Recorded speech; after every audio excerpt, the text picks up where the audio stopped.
आज I think जब आप सुबह 6 बजे चर्च आने की तैयारी कर रहे होंगे, मैं 6 बजे अपनी प्रार्थना को खत्म करके सोने जा रहा था, तो जो वचन परमेश्वर ने आज सुबह कह लो या कल रात कह लो, जो मुझे दिया वो इतना इंपॉर्टेंट है आपके लिए,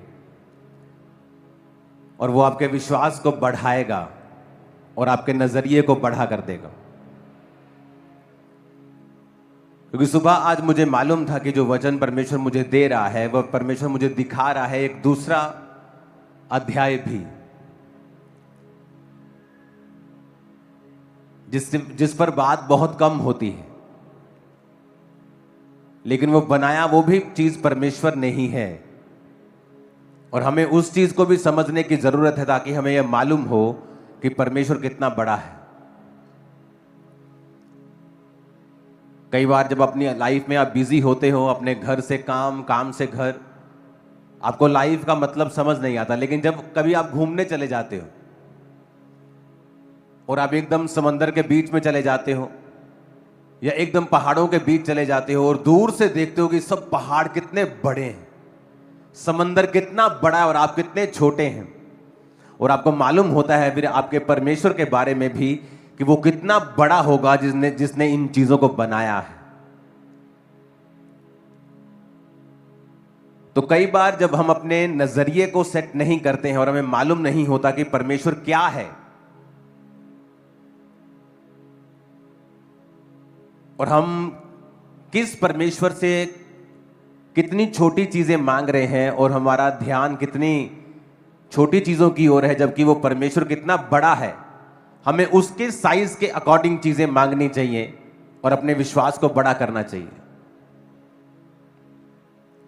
इसलिए आज मुझे बैठना पड़ेगा क्योंकि मेरे पास 2 डिवाइस हैं जिसमें से मैं वचन को सुनाऊंगा। एक बाइबल है, एक मेरे पास रिटन चीजें हैं, तो आज मुझे बैठकर आपको वचन देना पड़ेगा।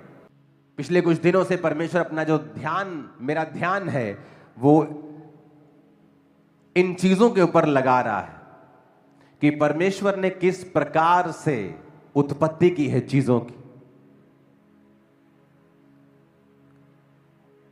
और वो इतना बड़ा है कि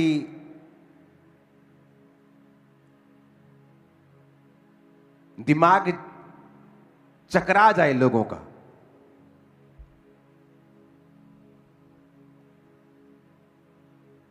अगर आप पृथ्वी को देखें, ये कितनी बड़ी है, 800 करोड़ के करीब लोग इस पृथ्वी पर रहते हैं। तो अगर भी आप दुनिया कर घूमेंगे तो कितनी वो खाली है। ऑस्ट्रेलिया, कनाडा, अमेरिका जैसे देश 95% तक खाली हैं अभी भी। इंडिया, चाइना को छोड़ के बाकी बहुत से देश आपको ऐसे मिलेंगे, और यहां भी आपको बहुत, अगर आप जाएंगे तो खाली। पृथ्वी कितनी बड़ी बनाई है परमेश्वर ने, और कब बनाई थी पृथ्वी? उत्पत्ति एक बात में अगर हम पढ़ेंगे तो परमेश्वर ने उत्पत्ति को बनाया, उसे हम बाद में पढ़ते हैं। अगर आप सूर्य को देखें तो 13 लाख पृथ्वियां उसमें समा सकती हैं, वो इतना बड़ा है। ये देखो फोटो आपके सामने, ये सूर्य है और पृथ्वी आपको नजर भी नहीं आ रही होगी, सामने डॉट सा लगा हुआ है। इसको डॉट को थोड़ा सा जूम करना जरा, ये जो पृथ्वी दिखा रहे हैं डॉट में वो पीछे रह गई। हाँ, और जूम करना जरा, ये दिख रहा है, ये पृथ्वी है हमारी, और जो सामने है ये सूर्य है। हमें लगता है कि हमें इन चीजों को जानने की जरूरत नहीं, लेकिन परमेश्वर ने मुझे स्पेशली बताया कि मेरे लोगों को बताना है कि मैंने क्या क्रिएट किया है, मैंने क्या बनाया है। किसने बनाया? ये शैतान ने? ये अपने आप बना? कोई साइंटिफिक घटना हुई कि पूरा यूनिवर्स बन गया? नहीं। उत्पत्ति की पुस्तक कहती है कि परमेश्वर ने ये तारागणों को बनाया है। सबको हालेलुया।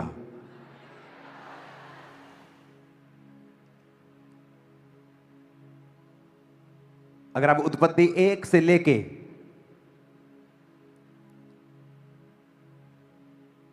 पूरा एक बार जब आप पढ़ेंगे तो आप देखेंगे कि परमेश्वर ने किस तरह से 16 आयत को पढ़ेंगे, जब परमेश्वर ने 2 बड़ी ज्योतियां बनाई, उनमें से बड़ी ज्योति को दिन पर प्रभुता करने के लिए और छोटी ज्योति यानी चंद्रमा को रात पर प्रभुता करने के लिए बनाया और तारागण को बनाया। सूर्य भी एक तारा है। सूर्य की फोटो दिखाना और पृथ्वी दिखाना उसके सामने कितनी छोटी है, नजर भी नहीं आती, नजर भी नहीं आती। सूर्य इतना बड़ा है, 13 लाख धरतियां उसमें समा सकती हैं। सूर्य इतना बड़ा है। और आपको पता है सूर्य जितना भी बड़ा हो, सूर्य से भी एक बड़ा तारा है जिसको स्टीफनसन 218 बोलते हैं। और उसके सामने सूर्य को जब रखा गया तो सूर्य इतना बनता है, देखो अपनी स्क्रीन के सामने। और 10 बिलियन, 1 बिलियन में 100 करोड़ होते हैं, 1000 करोड़ सूर्य उसमें आ सकते हैं। वो तारा इतना बड़ा है। जिस सूर्य में 13 लाख पृथ्वियां समा सकती हैं, उसको अगर 1000 करोड़ सूर्य इकट्ठे कर दो, फिर एक बड़ा तारा जो खोजा गया है। और ऐसे खरबों तारे हैं जो परमेश्वर ने बनाए हैं। सोचो परमेश्वर कितना बड़ा होगा, इमेजिन करो आप। 5.5 लाख ग्रह खोजे गए, एक भी ग्रह ऐसा नहीं है जहां जीवन होगा, जहां जीवन मिला, पशु मिला, कोई पानी मिला, ऐसा जीवन वाला पानी, कोई कोशिकाएं मिली, कोई काई मिली। एक भी प्लेनेट दुनिया में नहीं, यूनिवर्स में नहीं है। लाखों प्लेनेट्स साइंस खोज चुकी है, सिर्फ धरती के ऊपर ही जीवन है। क्या आपको लगता है यह इत्तेफाक है? क्या आपको यह इत्तेफाक लगता है? अभी मार्स के ऊपर से नई पिक्चर्स आई हैं सनसेट की, जहां ब्लू कलर का सनसेट मार्स के ऊपर अभी नए कैमरे ने भेजा। आप देखो उसको तो आपका दिमाग चकरा जाएगा। नीले कलर का सनसेट वहां हो रहा है, ब्लू कलर का मार्स के ऊपर, जहां पे नए वैज्ञानिकों ने नए जो रोवर भेजा है उसने पिक्चर खींची है। आपको ह्यूजनेस मालूम होगी कि परमेश्वर कितना बड़ा है, कितना कमाल का है, उसने सब चीजों को कैसे बनाया है। एक वीडियो है, मैं उसे इंटरनेट पे रिलीज कर दूंगा, अभी मेरे पास समय नहीं है दिखाने का। उस वीडियो में दिखाया गया है कि अगर सूर्य से पृथ्वी 10% और दूर होती तो धरती का टेम्परेचर जो आज यहां का हम 30 देखते हैं, वो सर्दियों में -50 होता और गर्मियों में 80 डिग्री होता। यानी धरती रहने के लायक नहीं होती, यहां आदमी कभी रह नहीं पाते। अगर धरती सूर्य से सिर्फ 10% नजदीक होती तब भी यहां पे आदमी रह नहीं पाते। अगर बाकी ग्रह धरती से दूर या नजदीक होते, यह धरती तब भी सरवाइव नहीं कर पाती। अगर चंद्रमा धरती से ज्यादा दूर होता तब भी धरती सरवाइव नहीं कर पाती, क्योंकि चंद्रमा जो है वो धरती के आसपास के सारे जो उल्का पिंड है उनको संभालता है, उनको अपनी ओर खींचता है। इमेजिन करो, क्या आपको यह इत्तेफाक लगता है? आपको लगता है कि इतनी परफेक्शन में कोई चीज बनी है और आपको लगता है कि अपने आप बनी होगी? किसने बनाया इसे? उसने कहा उसने सूर्य को बनाया और चंद्रमा को बनाया और सब तारागणों को बनाया और इस दुनिया को परफेक्ट बनाया उसने। वो कितना कमाल का परमेश्वर होगा कि अगर धरती सूर्य से 10% दूर होती। चलो उस वीडियो को देख लेते हैं, चलो उस वीडियो को चलाओ जरा। क्या वाकई किसी ने हमारी पृथ्वी को जानबूझकर बनाया है? चलिए समझते हैं। धरती पर जीवन इसलिए शुरू हुआ क्योंकि यह सूरज से बिल्कुल सही दूरी पर स्थित है, न ज्यादा पास और न ज्यादा दूर। हाल ही की स्टडीज बताती है कि अगर धरती सिर्फ 10% सूरज के करीब होती तो इतनी गर्मी बढ़ जाती कि पूरा ग्रह आग का गोला बन जाता, और 10% दूर होती तो सब कुछ बर्फ में बदल जाता। यही नहीं, अगर पृथ्वी की घूमने की स्पीड 10% बढ़ जाए तो यहाँ 300 से 400 किलोमीटर प्रति घंटे की खतरनाक हवाएं चलेंगी।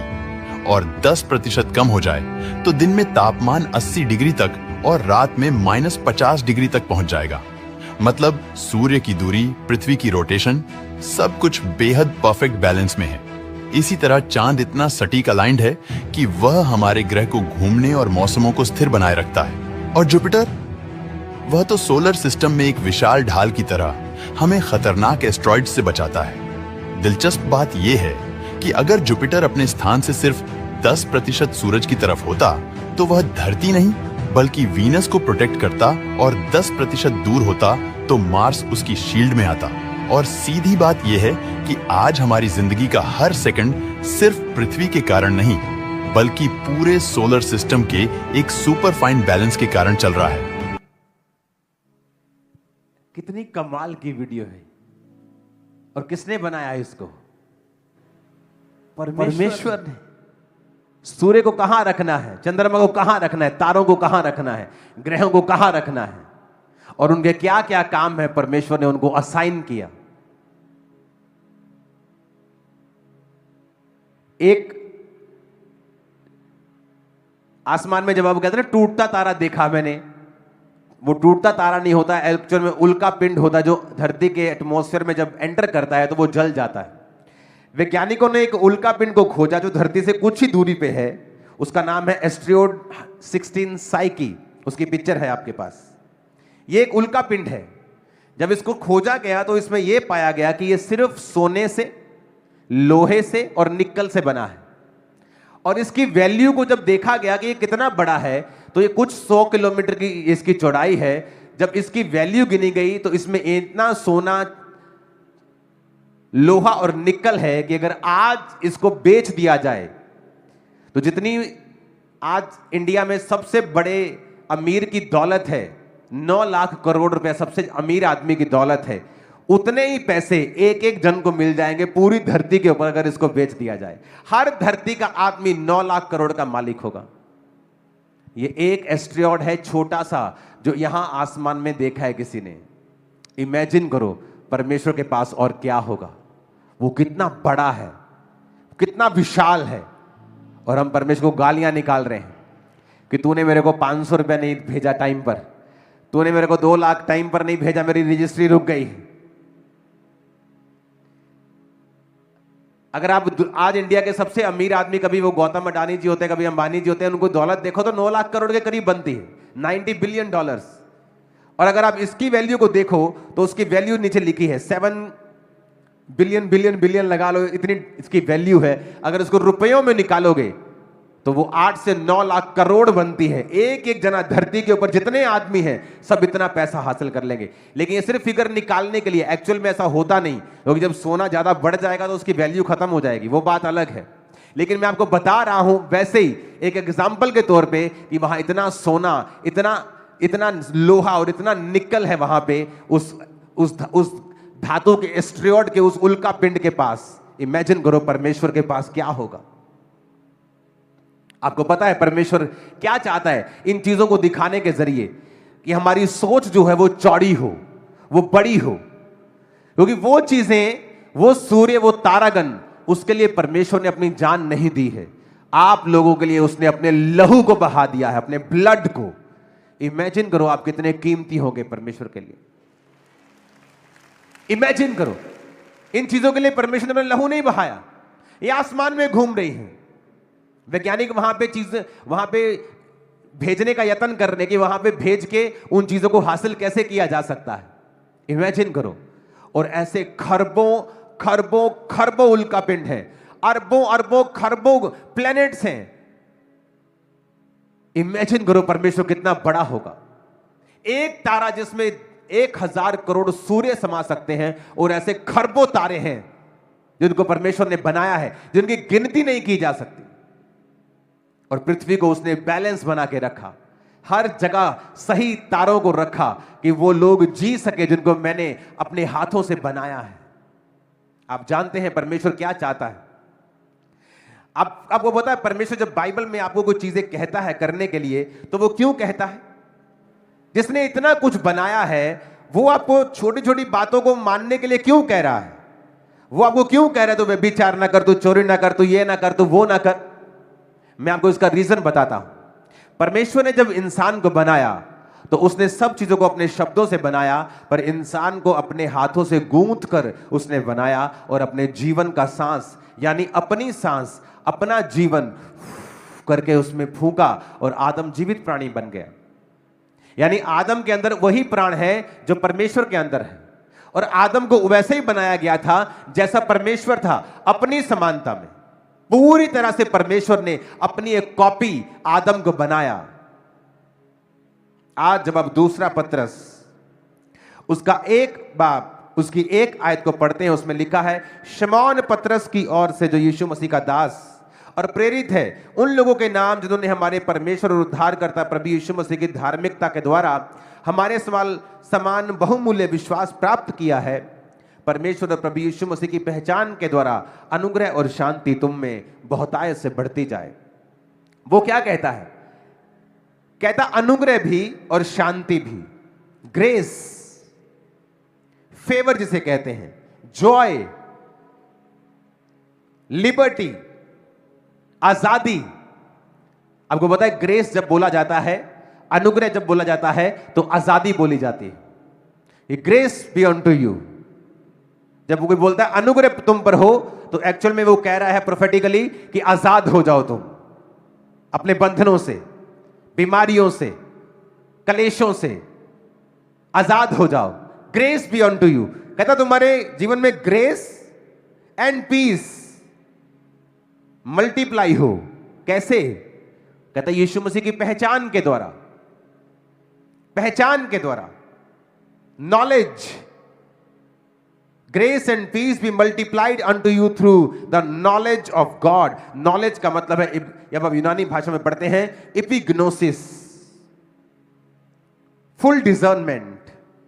यानी जो व्यक्ति यीशु मसीह को पूरी तरह पहचान जाता है। आप पहचानते नहीं हैं अगर आप प्रार्थना नहीं, अगर आप टाइथ नहीं पे कर रहे हैं, आप उसको नहीं पहचानते। अगर आप हेल्प नहीं कर रहे हैं गरीबों की, आप उसे नहीं पहचानते। अगर आप माफ नहीं करते हैं लोगों को, आप उसे नहीं पहचानते। अगर आप आज भी व्यभिचार में हैं, चोरी में हैं, आप उसे नहीं पहचानते। मैं आपको लिख के देता हूं, और वचन कहता है grace and peace be multiplied. इसका मतलब क्या? कि ग्रेस आप में मल्टीप्लाई हो सकती है। आज आपके पास ग्रेस है, आप 200 लोगों को संभाल सकते हो, पर बाइबल कहती है वो मल्टीप्लाई हो सकती है। तुम्हारे अंदर ग्रेस है, तुम 10,000, 15,000, 20,000, 25, 50, 1 लाख रुपए महीना कमा सकते हो, पर कहता अगर ग्रेस तुम्हारी लाइफ में आएगी, वो मल्टीप्लाई, ग्रेस मल्टीप्लाई हो सकती है, शांति मल्टीप्लाई हो सकती, बढ़ सकती है। उद्धार एक बार मिल गया, ये बढ़ता घटता नहीं है। अब एक बार यीशु मसीह को पहचान लिए, पापों से तौबा करके बपतिस्मा ले लिए, उद्धार पा लिया, ये बढ़ता घटता नहीं है। आप स्वर्ग जा रहे हैं, बस जा रहे हैं, नरक जा रहे हैं तो जा रहे हैं, लेकिन ग्रेस एंड पीस ये मल्टीप्लाई होती है। और अगर आपकी लाइफ में ग्रेस मल्टीप्लाई हुई तो आपका छुटकारा भी बढ़ेगा, आपकी बरकत बढ़ेगी, कलीसिया बढ़ेगी, बिजनेस बढ़ेगा, ब्लेसिंग्स बढ़ेगी, शांति बढ़ेगी, आनंद बढ़ेगा, सेहत अच्छी होगी, लाइफ बेटर होगी। कैसे? एपिग्नोसिस ऑफ गॉड कहता, परमेश्वर की पहचान के द्वारा।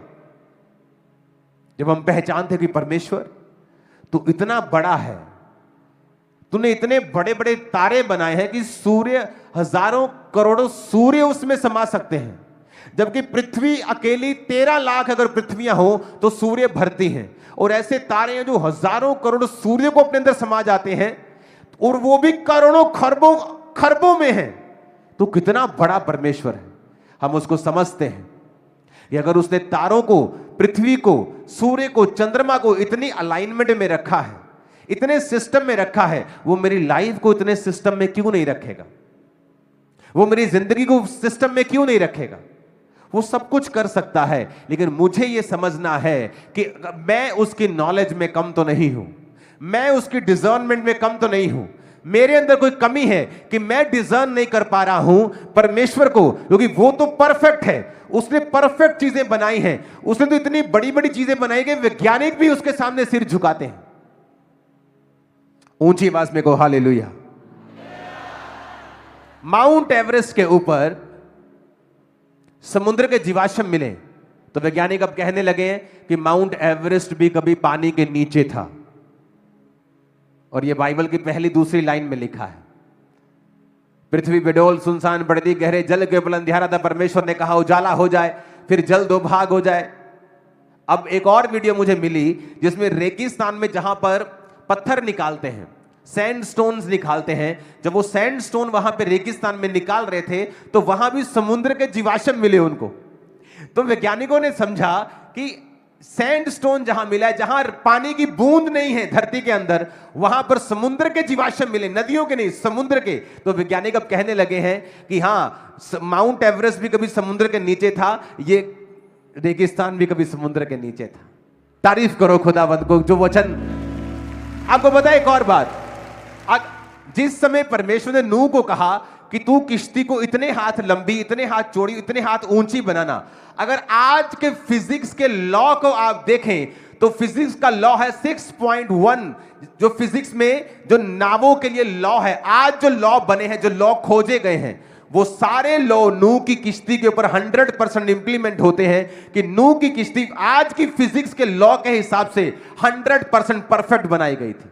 नूह की किश्ती, नूह की किश्ती, जब आदमी 700 साल जीता था, 800 साल जीता था, 1000 साल जीता था, जब डॉक्टर्स नहीं होते थे, वैद्य नहीं होते थे, आदमी हजार साल जीता था, जायंट बड़े बड़े होते थे, बड़े बड़े हाथ, बड़े बड़े कद होते थे, इतने बड़े बड़े दिल होते थे, हजार साल धड़कते थे, बड़ी बड़ी किडनियां होती थी, कोई फर्क नहीं होता था, आदमी को इतना स्ट्रांग परमेश्वर ने बनाया था। आज भी साइंटिस्ट कहते हैं कि जो नूह के किश्ती के बारे में जो मेजरमेंट परमेश्वर ने बाइबल में लिखी है, that is the perfect one, वही लॉ आज भी फॉलो हो रहा है। इमेजिन करो, परमेश्वर हिजकेल ब्रेड जिसमें 9 अमीनो एसिड्स हैं, सभी प्रोटीन्स हैं, तब डॉक्टरी नाम की चीज नहीं होती थी। परमेश्वर को मालूम था मेरे सन को मुझे क्या देना है। और हम परमेश्वर से क्या कंप्लेंट कर रहे हैं, क्या कुड़कुड़ा रहे हैं, क्या छुपा रहे हैं, क्या बकवास परमेश्वर के सामने करते हैं। आज तो कुछ लोग ऐसे होंगे जो 1 महीने बाद चर्च आए होंगे। इमेजिन करो, क्या ढूंढ रहे हो आप, क्या कर रहे हो आप, कहां जा रहे हो आप, कहां जाना है आपको, किसको ढूंढना है, किसको खोजना है। कहता grace and peace be multiplied unto you through the knowledge of God। कहता तुम में आजादी बढ़े, पीस बढ़े, शांति बढ़े, ग्रेस बढ़े, through discernment of God, epignosis, full discernment. Jesus Christ की फुल नॉलेज अगर तुम्हारे अंदर होगी, वो तुम्हारी ग्रेस को बढ़ाएगा। तुम उस लेवल पे कभी नहीं रहोगे, तुम्हारा लेवल ऊंचा होगा, तुम्हारे परिवार का ऊंचा होगा। कहता 3 आयत को पढ़ेंगे क्वायर के संग। कहता उसकी ईश्वरीय सामर्थ्य सब कुछ जो भक्ति और जीवन से संबंध रखता है, हमें उसी की पहचान के द्वारा दिया है। सब बोलो आमीन, ऊंची आवाज में कहो। जिसने हमें अपनी महिमा और सद्गुण के अनुसार बुलाया है, जिसके द्वारा उसने हमें बहुमूल्य और बहुत सी बड़ी प्रतिज्ञाएं दी हैं। क्वायर जब रेडी हो पढ़ना इसे 4 आयत को। जिसके द्वारा उसने हमें बहुमूल्य और बहुत सी बड़ी प्रतिज्ञाएं दी हैं, ताकि इनके द्वारा तुम उस सड़ाहट से छूटकर जो संसार में बुरी अभिलाषाओं से होती है, ईश्वरीय स्वभाव के सहभागी हो जाओ। इसी कारण तुम, बस दोबारा से पढ़ेंगे। जिनके द्वारा उसने हमें बहुमूल्य और बहुत सी बड़ी प्रतिज्ञाएं दी हैं, ताकि इनके द्वारा तुम उस सड़ाहट के से छूटकर, कहता इसके द्वारा तुम उस सड़ाहट से छूटकर, सड़ाहट,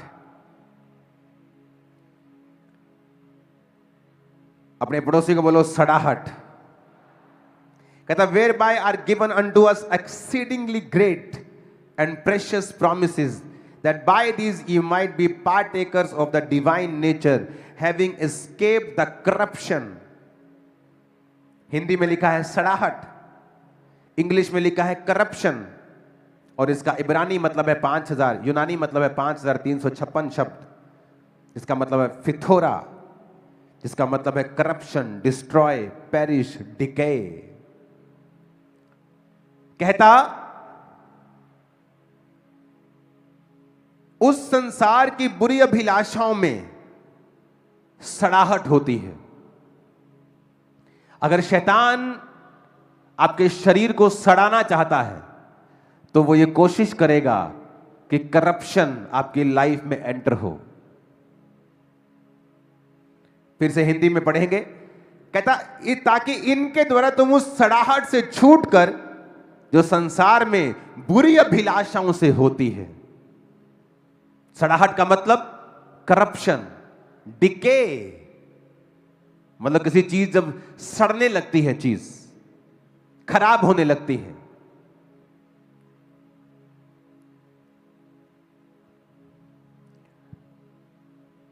अगर आप अपने नेचर को चेंज नहीं करते हैं, आप जल्दी अपने आप को बीमार पाते हैं। आपका शरीर सड़ने लगता है अंदर से। कहता ईश्वरीय स्वभाव के सहभागी हो जाओ। मैंने आपको जो वीडियोस दिखाई ना इतनी बड़ी, वो क्यों बताई? परमेश्वर आपसे क्या चाहता है? वो ये चाहता है कि हम सब उसके जैसा सोचें और उसके जैसा जिएं। ये सारे गुण परमेश्वर के अंदर हैं, और जब ये गुण हमारे अंदर आते हैं और हमारी सोच परमेश्वर के जैसी होती है, तो हम करप्शन से, डिके से, सड़ाहट से,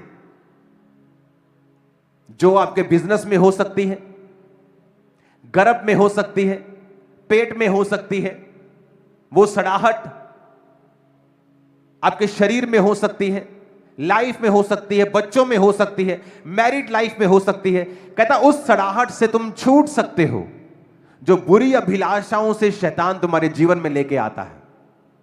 जब भी शैतान आपको बुरी अभिलाषा में गिराएगा, वो व्यभिचार हो, चोरी हो, नशा हो, डकैती हो, तब आपकी लाइफ में कुछ ना कुछ सड़ाहट जरूर होगी। आपकी सेहत में नहीं होगी तो फाइनेंस में होगी, फाइनेंस में नहीं होगी तो मैरिड लाइफ में होगी। जब भी आप करप्शन करेंगे, जब भी आप बुरी अभिलाषा आप करेंगे, जब भी आप बुरी अभिलाषा अपनी लाइफ में रखेंगे, तो उसके पीछे पीछे सड़ाहट फॉलो करेगी। आपको वो पार्सल लेना ही पड़ेगा, क्योंकि वो पार्सल के लिए आपने स्पिरिचुअल प्राइस को पे कर दिया है। आपका वो पार्सल प्रीपेड है, आपने उसे पे कर दिया है, आपने पहले ही उसकी मूल्य अदा कर दिया है। अब वो सड़ाहट आपकी लाइफ में आएगी, आप उसे रोक नहीं सकते हैं। मैंने बहुत बार देखा है ऐसे बच्चों को जिन्होंने सेवकाई की और व्यभिचार में गिर गए, उनको कुछ नहीं हुआ, पर उनके माता पिता ने बड़े बड़े अटैक देखे अपनी लाइफ में। माता पिता पे अटैक हुए, उन्हें फाइनेंस पे हुए, उनको सेवा में अभी परमेश्वर पीछे कर रहा है। क्यों? अब उनको समझ नहीं आ रहा। वो पास्टर के पास जाते, पापा हमारी लाइफ, मेरे पापा मम्मी बड़े तंग हैं। अब वो ये नहीं बताते कि हमने व्यभिचार किया है, क्योंकि जब तुमने व्यभिचार किया तो सड़ाहट जो है, डिके जो है, वो गलाहट जो है, जो गलेंगी चीजें, वो तुम्हारी लाइफ, परिवार, फाइनेंस कहीं भी एंटर कर सकती। तुम उन्हें लीगली रोक नहीं सकते, तुम प्रार्थना करके भी उन्हें रोक नहीं सकते हो। तो परमेश्वर ने कहा तुम संसार की बुरी अभिलाषाओं से जो सड़ाहट होती है उससे छूटकर ईश्वरीय स्वभाव के सहभागी हो जाओ। कैसे होना है सहभागी? कहता इस प्रकार तुम सब प्रकार का यत्न करके विश्वास पर सद्गुण, पढ़ेंगे 5 आयत को। इसी कारण तुम सब प्रकार का यत्न करके अपने विश्वास पर सद्गुण, और सद्गुण पर समझ, और समझ पर संयम, और संयम पर धीरज। ओके, एक एक करके पढ़ेंगे। 5 आयत को पढ़ेंगे। सबसे पहले विश्वास के ऊपर सद्गुण, और सद्गुण पर समझ, और ओके, विश्वास के ऊपर क्या पर करना है? सद्गुण। कहता तुम्हारे अंदर विश्वास है ना? बोलो अपने पड़ोसी को, विश्वास है। तो दूसरा काम क्या करना है ईश्वरीय स्वभाव के सहभागी होने के लिए? कहता विश्वास के ऊपर सद्गुण बढ़ाना है। अपने पड़ोसी को बोलो सद्गुण। इंग्लिश में उसे वर्च्यू कहते हैं। यूनानी रियल भाषा में ग्रीक भाषा का 703 शब्द, उसमें कहते हैं एरेटे, जिसका मतलब है एक्सीलेंस। अगर तुम चाहते हो ना कि तुम ईश्वरीय स्वभाव के सहभागी हो जाओ, आपको लगता है कि परमेश्वर मेरी जिंदगी को बोरिंग करना चाहता है, मैं अगर ईश्वरीय स्वभाव का सहभागी हो जाऊंगा तो मुझे क्या मिलेगा, मेरी तो लाइफ बोरिंग हो जाएगी। ऐसा नहीं है। एक्चुअल में आपको ईश्वर की तरह जीने के लिए बनाया गया था, और जब आपने ईश्वर की तरह जीना बंद कर दिया तब बीमारियां आई। पहले किडनी प्रॉब्लम्स नहीं होती थी, लीवर प्रॉब्लम नहीं थी, डाइवोर्सिस नहीं थे, कैंसर नहीं थे, पेन्स नहीं थी। Everything was so perfect. जिस तरह परमेश्वर ने सूर्य को, चंद्रमा को, पृथ्वी को परफेक्ट दूरी के ऊपर बनाया, आपकी लाइफ भी परफेक्ट थी बिल्कुल। पंगा हमने लिया, आदम ने लिया, वो गिरा। उसके बाद अब परमेश्वर चाहता है कि हम परफेक्ट लाइफ को दोबारा हासिल करें थ्रू जीसस क्राइस्ट नॉलेज। कैसे? कहता जब विश्वास कर लिया तो वर्च्यू यानी एक्सीलेंस को बढ़ाओ। क्या एक्सीलेंस? किसे कहते हैं एक्सीलेंस जीवन जीना? एक्सीलेंस का जीवन जीना कि आज संडे है, मुझे कहां होना चाहिए? कहां होना चाहिए? सुना नहीं दिया मेरे को, कहां होना चाहिए? यह है एक्सीलेंस। मैं अपना टाइट हर हफ्ते निकालता हूं, महीने बाद नहीं, क्योंकि मुझे डर रहता है कि मैं भूल ना जाऊं, किसी हफ्ते का भूल ना जाऊं। और हर टाइट में मैं एक्स्ट्रा पैसों को निकालता हूं कि अगर मैं किसी दिन टाइट भूल गया किसी हफ्ते तो मेरा वो कवर होता रहेगा, भूलता नहीं हूं मैं। एक्सीलेंस जीवन जीना। प्रभु के दास के सामने मैं गया हूं, जब भी दुनिया में मेरा रिकॉर्ड है, मैं कभी खाली हाथ नहीं गया हूं। एक्सीलेंस। मैंने कभी ऐसी बेवकूफी नहीं की। चाहे उनको कुछ नहीं चाहिए, चाहे इसहाक खरबोपति था, लेकिन अपने बेटे को उसने कहा मेरे लिए कुछ आहार का, अहेर का मांस लेके आया, क्योंकि जब आप बोते हैं आप स्पिरिट को हिलाते हैं और वही चीज फिर आशीष को पैदा करती है। एक्सीलेंस। एक्सीलेंस। आप में से बहुत से लोग आज 12 बजे चर्च में एंटर किए होंगे, 1 बजे किए होंगे। यह निशानी है आप एक्सीलेंस नहीं है, एक्सीलेंस में नहीं। प्रार्थना की नहीं की, बिकॉज आप एक्सीलेंस में नहीं जी रहे हैं। आप झूठ बोल सकते हैं बेनिफिट के लिए, कुछ फाइनेंशियल बेनिफिट के लिए, किसी मार से बचने के लिए, किसी पनिशमेंट से बचने के लिए। आप एक्सीलेंस नहीं जी रहे हैं। जब आप फुली डिजाइन कर जाते हैं क्राइस्ट को, आप ईश्वरीय स्वभाव के सहभागी बन जाते हैं। कैसे? विश्वास सब में है। यहां कौन है जो कहता इतने मिरेकल देख रहे हो तुम लोग, ये टीम बैठी, सब में विश्वास है, सब जीसस क्राइस्ट को परमेश्वर कहते हैं, लेकिन हर व्यक्ति एक्सीलेंस में जीवन नहीं जीता। इसलिए पतरस कह रहा है ईश्वरीय स्वभाव में सहभागी होने के लिए you do not only need faith, तुम्हें सिर्फ विश्वास नहीं चाहिए, you need faith, and faith के ऊपर एक्सीलेंस। एक्सीलेंस जीवन, परफेक्ट एक्सीलेंस में लाइफ जीना। मुझे पता है आज मुझे आपको वर्ड देना है। मैंने रात परमेश्वर में लगाई है कि मेरा वर्ड जो हो वो आज आपकी लाइफ को सदा के लिए चेंज करे, क्योंकि मेरे लिए नॉर्मल संडे नहीं है, आपके लिए हो सकता है। क्योंकि इस मीटिंग को लोग 50 साल बाद भी देखेंगे, 25 साल बाद भी देखेंगे। तो मेरे लिए तो वो बड़ी चीज है। आगे बढ़ेंगे। कहता एड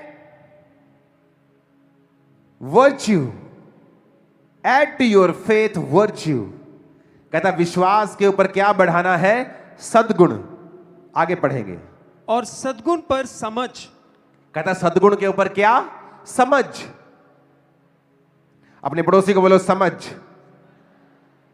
और ये समझ क्राइस्ट स्पिरिचुअल समझ के बारे में बात वो नहीं कर रहा है।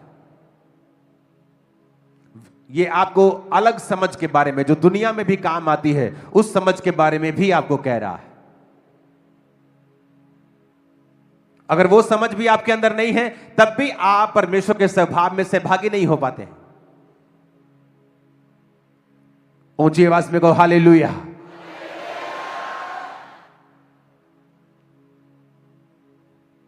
अगर आप में समझ होती, आप बहुत सारी चीजों को हैंडल कर सकते।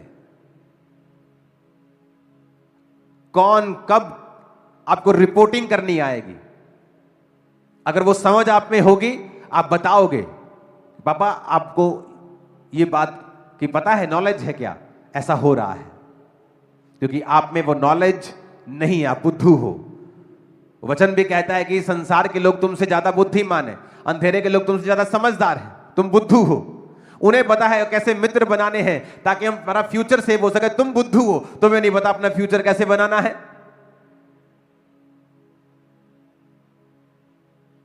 इसके बारे में हम अगले हफ्ते बात करेंगे, नॉलेज के बारे में, क्योंकि ये बहुत इंटरेस्टिंग सब्जेक्ट है। क्योंकि ये नॉलेज, जो पहले की नॉलेज मैंने बात की है, वो अलग नॉलेज है, ये नॉलेज अलग नॉलेज है। और अब बाइबल तुमको ये वाली नॉलेज पैदा करने के लिए भी कह रही है, अगर तुम्हें विश्वास है तो मेक श्योर तुम एक्सीलेंस तुम्हारी लाइफ में हो, एक्सीलेंस है तो मेक श्योर नॉलेज तुम्हारी लाइफ में हो।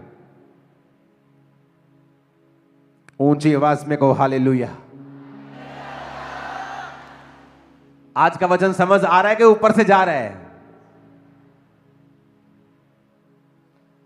कहता ग्रेस एंड पीस, छुटकारा, लिबर्टी, आनंद, कहता मल्टीप्लाई हो सकता है through the epignosis, spiritual knowledge of God.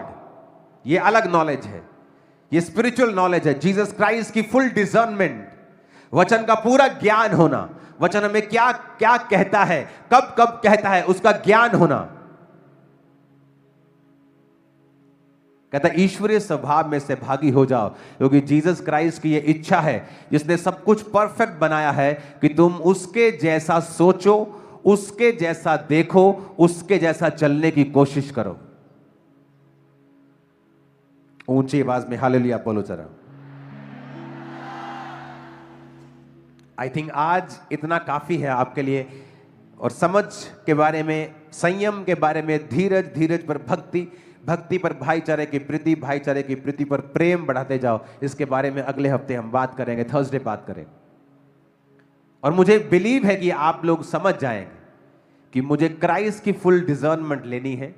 विश्वास तो है, पर एक्सेलेंस बढ़ानी है, क्योंकि इसके ऊपर मुझे एक्सेलेंस रखनी है। अपनी लाइफ में स्पिरिचुअल चीजों के प्रति फुल अवेयर रहना है, क्योंकि उसके बिना ग्रेस भी नहीं बढ़ेगी, शांति भी नहीं बढ़ेगी, क्रिश्चियन नाम के रह जाएंगे, अलग अलग तरह की सड़ाहट होगी, अलग अलग तरह के अटैक होंगे, और दोष परमेश्वर को देंगे। अपने पड़ोसी को बोलो, सड़ाहट से छूट जा जो बुरी अभिलाषाओं से होती है। गलदा है तू, खराब हुंदा है तू ਜਦੋਂ तू संसारिक अभिलाषावां दे अनुसार जीवना है। आमीन। अपने पड़ोसी को बोलो फिर से हिंदी में, बोलो तू सड़ता है, तेरी चीजें गलती हैं, सड़ती हैं, जब तू संसारिक अभिलाषाओं के अनुसार जीता है। आमीन। समझ आ रही है तुमको कि नहीं? आप बहुत से लोगों को बीमार देखेंगे, क्यों? रॉन्ग नेचर के कारण, शैतान के कारण नहीं, नेचर रॉन्ग। अगर मैं अपनी लाइफ पे किसी चीज पे काम करता हूं सबसे ज्यादा, तो मैं अपनी लाइफ है मेरी। मैं बाइबल नहीं पढ़ता हूं प्रीचिंग के लिए, मैं जस्ट बाइबल पढ़ता हूं अपनी उन्नति के लिए। और जब मैं अपनी उन्नति के लिए पढ़ता हूं, उसके बीच से परमेश्वर मुझे सरमन देता है जो मैंने कभी समझा नहीं होता पहले। अपने पड़ोसी को बोलो, सड़ाहट से छूट जा जो अभिलाषाओं से होती है। फिर अपने पड़ोसी को बोलो, आजादी, अनुग्रह, छुटकारा, शांति कई गुना हो जाएगी जब तू यीशु मसीह को पूरा पहचान लेगा। ऊंची आवाज में आमीन बोलो। शैतान के कान खोल दो जरा। हालेलुया।